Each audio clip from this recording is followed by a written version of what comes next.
Il est conseiller en communication de la gouverneure du Lualaba et porte-parole de la gouverneure du Lualaba, Josué Muyumba. Et notre invité, bienvenue. Merci, merci madame le journaliste. C'est un plaisir de recevoir un confrère sur ce plateau. Alors, un plaisir partagé avec vous d'être en face de vos milliers, des milliers de vos téléspectateurs. Les téléspectateurs du Lualaba qui nous suivent aussi. On dit comment là-bas? Abari Lualaba. Mouzouri. Jambo Lualaba. Alors, l'an 1, avec vous, on va parler de l'an 1 du gouvernement provincial qui a été investi il y a une année. Le plan quinquennal de développement du gouvernement a été validé. 35 programmes, 403 projets, programme de 3 milliards de dollars américains.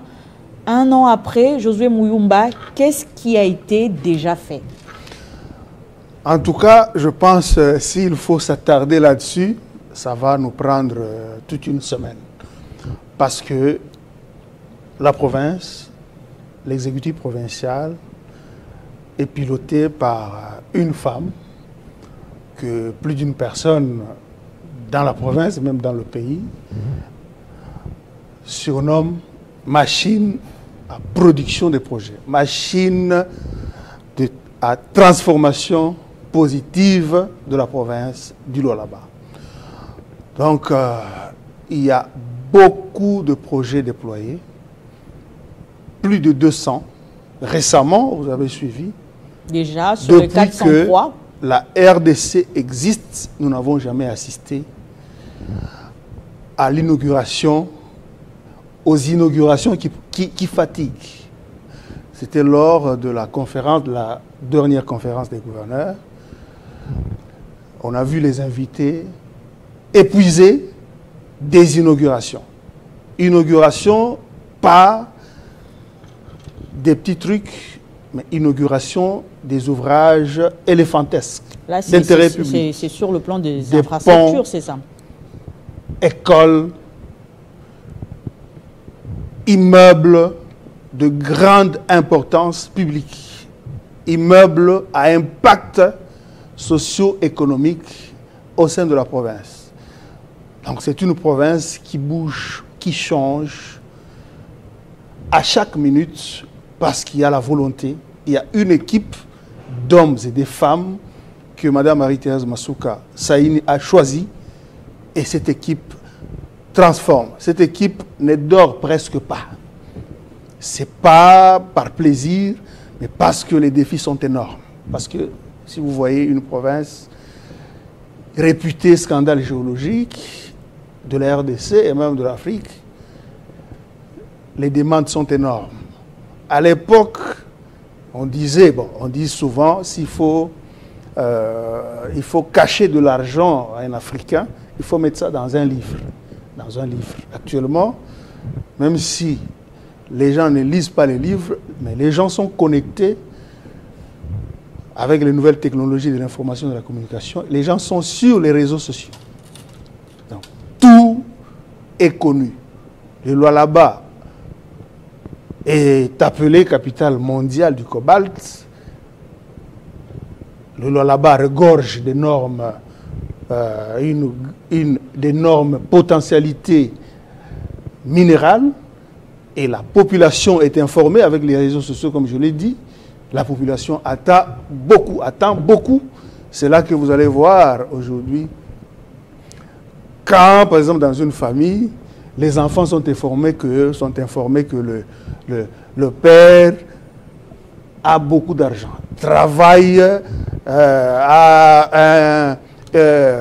travaille dans une entreprise qui rémunère, qui donne beaucoup d'argent. Les enfants, parfois, se permettent certaines choses pour vivre comme leur père, pour vivre à la hauteur des revenus de leur père. C'est peut-être ce que nous vivons de temps en temps dans la province du Lualaba. Il y a cet engouement. Tout le monde est informé que la province produit beaucoup de choses. La province apporte Justement. Des grandes recettes au niveau de la caisse, au niveau du budget national. C'est là que parfois il y a des débordements. Ouais, c'est tout à fait normal. C'est dans une maison où vous pouvez voir les enfants réclamer par-ci par-là. Mais cela... Le bilan vanté et défendu il y a une année visait également la diversification davantage des activités économiques, notamment agricoles, à travers la province, l'acquisition d'équipements agro-pastoraux. Combien avez-vous déjà acquis à ce jour, une année après? Bon, une année après, vous avez suivi d'ailleurs, sur le plan par exemple agricole, vous avez suivi récemment, la gouverneure Masuka était à Doha, au Qatar. L'objectif, parmi les objectifs de cette mission, c'était rencontrer les investisseurs, les grands investisseurs. Vous connaissez aujourd'hui le Qatar, c'est presque la destination du monde entier où il y a les investisseurs immenses qui sont courtisés par le monde entier, mais bon, grâce à ce qu'on appelle la diplomatie économique impulsée par le chef de l'État, Félix-Antoine Tshisekedi Tshilombo, la gouverneure Masuka est descendue là-bas pour attirer l'attention des investisseurs qui doivent venir d'ici là, dans la province du Lualaba, parce que la politique dans cette province, c'est de faire en sorte qu'il y ait diversification des sources des revenus. Tout le monde connaît que le Lualaba, c'est la province à vocation minière, mais le gouvernement Masuka tient à ce qu'il y ait d'autres entrées pour les recettes. C'est là que Marie-Thérèse Masuka tient à ce qui... Parce qu'il y a des terres arables en grande... d'immenses terres arables. C'est pourquoi ce gouvernement a tenu à attirer l'attention de ces investisseurs pour qu'ils viennent injecter leurs moyens afin d'industrialiser l'agriculture au sein de cette province. C'est ce qui va se faire d'ici là, et il n'y a pas longtemps, il y a peu, le gouvernement a initié ce qu'on appelle le projet Mulomba. Près de 1000 hectares. Les travaux sont en cours pour que d'ici là, que l'espace Katanga, que la province du Lualaba ne puisse plus dépendre de l'Afrique australe, de la Zambie. Il y a aussi des potentialités au niveau de l'énergie solaire. Parce qu'en dehors, vous savez, les centrales hydroélectriques qui existent dans la province du Lualaba, ça a été mis sur pied, beaucoup plus pour alimenter les entreprises minières. Parce que c'est un espace qui a le plus grand nombre d'entreprises minières. La gouverneure Masuka tient à ce qu'il y ait d'autres investissements au niveau de la production de l'énergie solaire. C'est parmi les éléments, parmi les indices qui l'ont motivé à aller à Doha. Je pense d'ici là, on va assister à un afflux d'autres investisseurs dans ce secteur pour faire en sorte que l'énergie électrique soit accessible à tous les ménages. Alors, par ailleurs, José Muyumba, certaines sources locales constatent que l'exécutif provincial se focalise uniquement sur Kolwezi et néglige complètement le Lualaba profond. Qu'en dites-vous? Non, je ne peux pas appuyer cela parce que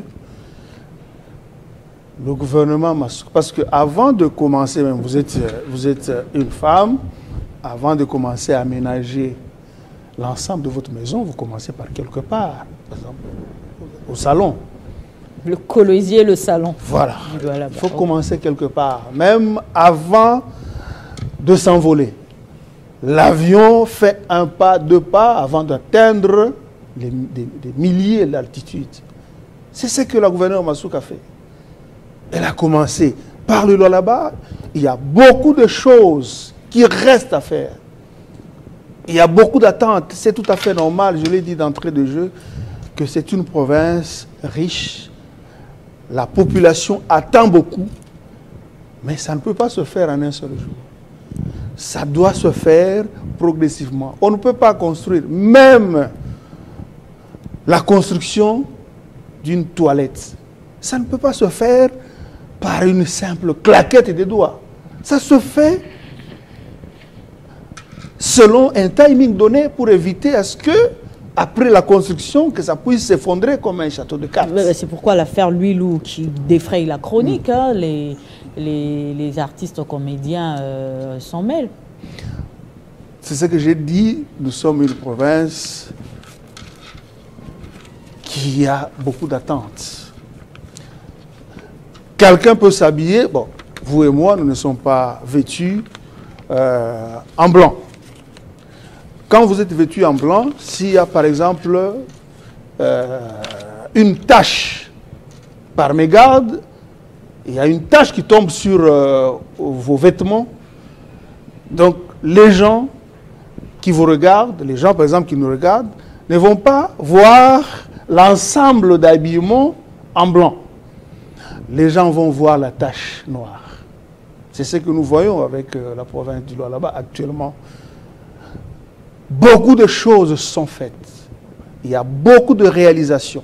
Mais les gens ne voient que la tache noire. Depuis que le Congo existe, depuis que le Lualaba existe, on n'a jamais assisté à une pluie d'inauguration comme on en a connu récemment. Et ce n'est que la première étape.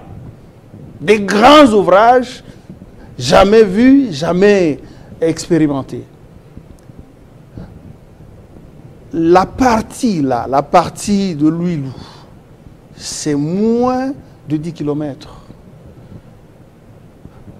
Louis Lou, la cité de Louis Lou, c'est la cité que la gouverneure porte d'ailleurs. Si aujourd'hui on parle de Marie-Thérèse Masuka populaire, parce qu'elle a raflé les sièges à tous les niveaux. Elle a été élue députée provinciale, députée nationale, sénatrice et même gouverneur de province. Ça veut dire, les gens peuvent dire non, elle a corrompu. Elle a donné. Mais vous pouvez donner, mais la personne devant sa conscience dans l'urne peut voter autrement. On a vu beaucoup de gens donner de l'argent, donner, faire des dons et ne pas être élu. Ça veut dire que c'est une femme qui est portée par son peuple. Parmi ses administrés qui la portent, il y a la population de Louis Lou que je tiens à saluer de manière particulière. Cette population, bien sûr, il y a ce tronçon. Dans la cité de Louis Lou, je le dis, il y a 10 km de voirie réhabilitée, asphaltée. Il est question ici de la route nationale numéro 39. Ce tronçon de moins de 10 km, il y a beaucoup de réalités, il y a beaucoup de paramètres. Parce que pour commencer, pour arriver, je l'ai dit, pour arriver à 10, il faut franchir l'étape de 1, 2, 3. Ou 1, 2, 3. C'est ce qui se fait. Le travail est en train, c'est tout un processus, le travail évolue. Ça va atteindre la portion de 7 km, bien sûr. Il y a la poussière, il y a cette impatience. La population, bien sûr, a droit de revendiquer ses droits. C'est normal. On a vu, comme vous l'avez souligné, les humoristes s'en sont mêlés. On comprend que nous sommes dans un pays démocratique. Il y a lieu de saluer l'élan démocratique impulsé par l'autorité suprême du pays, le chef de l'État, Félix-Antoine Tshisekedi Tshilombo. Et même dans la province, vous n'entendrez jamais qu'un journaliste ou un opérateur culturel être inquiété pour ça. La gouverneure Masuka considère cela comme les réclamations de ses enfants. Et elle a boosté, elle continue. Vous avez suivi récemment son ministre en charge des infrastructures faire le bilan des réalisations infrastructurelles durant, donc après une année d'investiture du gouvernement provincial. Donc ça veut dire qu'il y a un travail qui se fait. Je pense en conclusion, que la population de Luilou prenne son mal en patience, parce que si la gouverneure a terminé à réhabiliter la cité de Luilou, c'est une cité Gégamine. Ici, les questions de la route nationale numéro 39, c'est juste moins de 10 km. Il y a d'autres étapes qui sont en réhabilitation. Les travaux se poursuivent. C'est ici l'occasion, je vais profiter de votre micro pour sensibiliser les habitants de cette partie de la ville de Kolwezi. Parce qu'il y a une fois, on a vu l'entrepreneur, les engins qui réhabilitaient, qui construisaient, qui modernisaient cette partie, être vandalisés. Parce qu'il y a cette culture, nous devons condamner cette culture, même si on est mécontent, on ne doit pas aller s'attaquer aux ouvrages qui nous profitent. Je sais qu'il y a parfois, bon, de temps en temps, il y a des détracteurs de la gouverneure Masuka qui s'amènent et qui exploitent, qui utilisent certains jeunes inconsciemment. Et ces jeunes se livrent à des actes de vandalisme.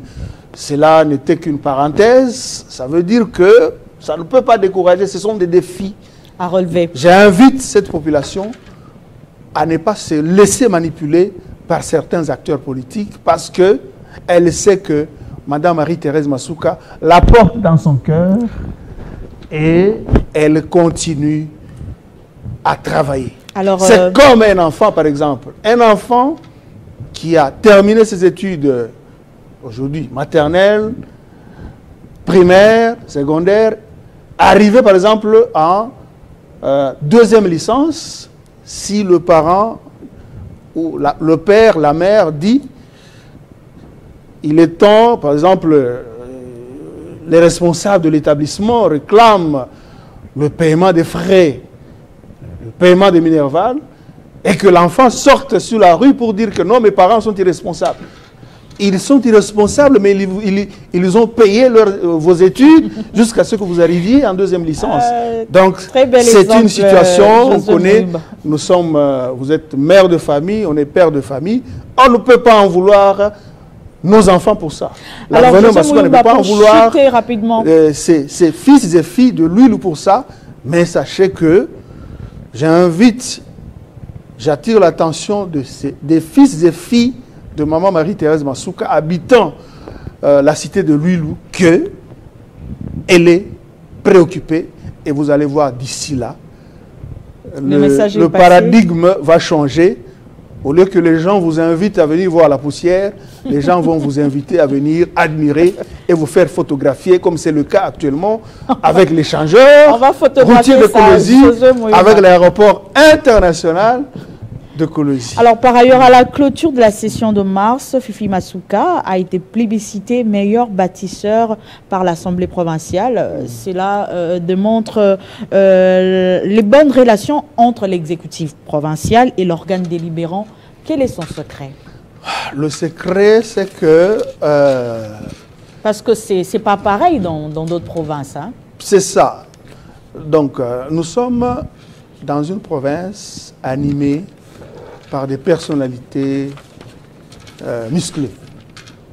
Nous voyons à la tête Jean-Marie Kasséati Ngambo, Archimède Kalassa et tant d'autres, députés provinciaux qui travaillent, qui privilégient beaucoup plus l'intérêt de la province ou les intérêts de la population de la province. Vous avez vécu, vous avez vu. Vous êtes une journaliste qui accompagne beaucoup d'acteurs politiques dans ce pays, qui assure la visibilité de beaucoup d'actions, des actions d'acteurs politiques dans ce pays. Ça fait maintenant plus de 10 ans. Vous avez vécu, vous avez assisté aux troubles, au blocage du développement dans beaucoup de provinces dans ce pays, à cause des tiraillements, avec ce qu'on appelait de manière péjorative, des motions alimentaires. Mais dans la province du Lualaba, les élus ne veulent pas vivre ou faire des spectacles parce qu'on veut que la province, dans ce pays, c'est devenu presque une culture avec l'avènement des réseaux sociaux. Il faut que les gens, il faut que les institutions se chamaillent, il faut que les institutions se tiraillent pour qu'on voie qu'il y a développement. Or, cela bloque. On a vu, par exemple, dans l'ancienne province de l'Équateur, on a vu autant de gouverneurs être éjectés. On le voit aussi dans le Sankourou, au Grand Kassai. Voilà. Est-ce que vous pouvez adhérer, vous pouvez être du même côté que moi, qu'à cause des tiraillements entre les institutions provinciales, les provinces que vous venez de citer, stagnent. C'est ce que, au niveau de la province du Lualaba, les élus ne veulent pas. Mais il y a des débats démocratiques, des débats houleux qui se déroulent au niveau de l'Assemblée provinciale du Lualaba, des critiques constructives. Critique, ce n'est pas seulement tirer ou faire partir les gouverneurs ou le gouverneur. Les critiques, c'est aussi attirer l'attention, parler. Et la gouverneure Masuka, elle est souvent à l'écoute. Et quand elle est critiquée, quand on attire son attention, elle n'hésite pas de changer, de rectifier le tir. Et c'est ça le résultat. On va chuter... Ça ne veut pas dire que les élus ne travaillent pas. Il y a un travail immense qui se fait. Quand bien même, il y a des tracteurs, il y a des ennemis, comme j'aime les appeler, les ennemis. Mais vous avez quand même beaucoup de détracteurs, hein, il faut le reconnaître. C'est ça la réalité. Quand c'est une province riche, tout le monde veut la gérer. Alors, on va chuter avec une dernière question. Je sais que quand on est en face d'une belle femme, d'une belle fille dans le quartier, c'est ça la réalité. Alors, on va chuter avec une question. José Muyumba, comment se passe l'obtention d'un carré minier au Lualaba? Parce que selon plusieurs observateurs, le processus est entaché de plusieurs faveurs, influences politiques et tout. Non. Cette question, j'aimerais que vous la posiez ici, à Kinshasa, au niveau du ministère des Mines. De Mines. Ça n'a rien à voir avec l'exécutif. C'est ça. Même quand j'apprends, j'entends, je lis sur les réseaux sociaux, la gouverneure a octroyé un carré minier à telle ou telle autre personne. C'est faux. Des mensonges. Tout se fait au niveau de l'exécutif national, au niveau du ministère national de Mines. Ça n'a rien à voir avec l'exécutif provincial. Merci pour cette précision. Josué Muyumba, conseiller en communication et porte-parole de la gouverneure du Lualaba. Merci d'avoir répondu à notre invitation. Un message à tous les Lualabais qui vous suivent. Un petit rectificatif. Je suis conseiller en communication, pas porte-parole de la gouverneure. J'ai profité de mon séjour ici à Kinshasa. C'est un séjour purement privé. Ce n'est pas un séjour officiel. Je me suis dit quand même, je ne pouvais pas décliner votre invitation, surtout que vous êtes l'un des médias les plus suivis au Lualaba et même dans... le premier média. Dans tout le pays, pourquoi pas en Afrique centrale, je ne pouvais pas décliner cette invitation.